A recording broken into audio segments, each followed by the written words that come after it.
Agriculture के हवाले से इसहाक डार साहब को क्या इकदाम उठाने चाहिए? आपने अभी बात की कि गंदम के हवाले से किसानों को पैसे दे देना चाहिए ताकि आसान रेट पे हमें मुल्क में गंदम मिले, तो क्या कहेंगे आप? बिस्मिल्लाहिर्रहमानिर्रहीम। जो टास्क फोर्स को मद्देनज़र रख के मियाँ शहबाज शरीफ साहब ने इक़दाम किए थे, उनको इम्प्लीमेंट करना चाहिए। किसान को इतना बूस्ट अप करें कि वो अपने पाँव पे खड़ा हो जाए। वाहिद किसान इस मुल्क के एक ऐसा तबका है जो इस मुल्क को इन मुश्किलात से निकाल सकता है।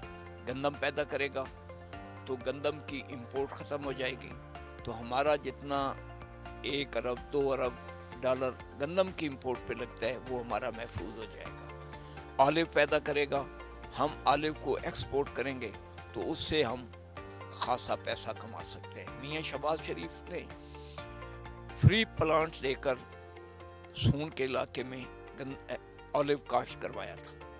2020 में हमने 52 करोड़ डॉलर उसकी एक्सपोर्ट से कमाया था। बदकिस्मती से वो सिलसिला 18 में बंद हो गया, उसके बाद अभी तक वो उस लेवल पे नहीं चला। ये एक अमले तसलसल है, अगर हम उसको चलाएंगे तो हम इतना ऑलिव ऑयल पैदा कर सकेंगे कि हम बाहर के ममालिक में उसको बेच के डॉलर कमा सकते हैं। सोयाबीन और खुर्दनी तेल के ऑयल सीड जितने हैं उसको हमें तरजीह देनी चाहिए और उनकी काश्त को मुल्क में इस तरीके से बढ़ाना चाहिए कि वो हमें इंपोर्ट ना करने पड़े, तो उससे भी हम पे बहुत सा मुआशी बोझ जो है वो कम हो जाए।